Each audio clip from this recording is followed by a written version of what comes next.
Subhanallah, rezeki tak salah alamat. Menteri Agama TAJA pakej umrah buat abang minyak hitam jalanan. Sebelum kita melangkah jauh, yang belum lagi subscriber, apa kata anda subscriber dan tekan butang loceng untuk notifikasi video selanjutnya? Menteri di Jabatan Perdana Menteri, Hal Ehwal Agama. Dari Zulkifli Hasan menghadiahkan pakej umrah buat Muhammad Yusof Muhammad Noor, atau lebih dikenali sebagai abang minyak hitam jalanan.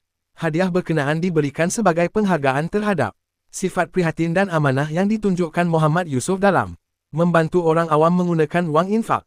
Hasil sumbangan orang ramai menerusi siaran langsung di media sosial. Selain merealisasikan impiannya untuk menjejakkan kaki ke Tanah Suci, Muhammad Yusof berkata beliau tidak menyangka akan menerima rezeki sebesar itu dan menegaskan segala yang berlaku adalah ketentuan Allah. Saya buat ini kerana semua Allah, saya tak ada minta mana-mana pujian.